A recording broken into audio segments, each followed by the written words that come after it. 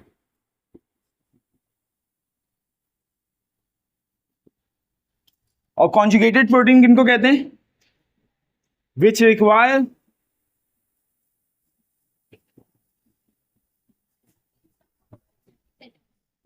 Holo enzyme में भी बताता हूं, होलो एंजाइम एपो एंजाइम बताता हूं, which require non-protein part along with protein part for their proper functioning। सही है, ये दो लिखो। अच्छा, एंजाइम दो टाइप्स के थे, एक वो जिनको नॉन प्रोटीन पार्ट की जरूरत है और एक वो जिनको नॉन प्रोटीन पार्ट की जरूरत नहीं है। सही है, जिनको नॉन प्रोटीन पार्ट की जरूरत है वो कहलाते हैं कॉन्जुगेटेड एंजाइम।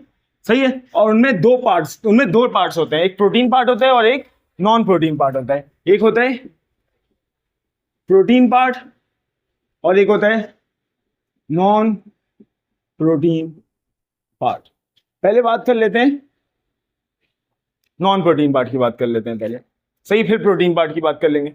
जो नॉन प्रोटीन पार्ट होता है ये क्या कर रहा होता है, ये एंजाइम को एक्टिवेट कर रहा होता है, इट एक्टिवेट्स द एंजाइम। ये एंजाइम को क्या कर देता है, एक्टिवेट कर देता है, फंक्शनल बना देता है एंजाइम को। सही है, और इनको हम कहते हैं, इस नॉन प्रोटीन पार्ट को हम क्या कहते हैं, कोफैक्टर। क्या कहते हैं, कोफैक्टर। नॉन प्रोटीन पार्ट को हम क्या कहते हैं, कोफैक्टर कहते हैं। बात क्लियर है, नॉन प्रोटीन पार्ट, प्रोटीन में जो नॉन प्रोटीन पार्ट होता है उसको क्या कहते हैं, कोफैक्टर। एक एंजाइम है जो कि कौन सा एंजाइम है, कॉन्जुगेटेड एंजाइम है। कौन सा एंजाइम है, कॉन्जुगेटेड एंजाइम है। इस कॉन्जुगेटेड एंजाइम में जो प्रोटीन पार्ट है, इस प्रोटीन पार्ट को बोलते हैं एपो एंजाइम। क्या बोलते हैं, एपो एंजाइम।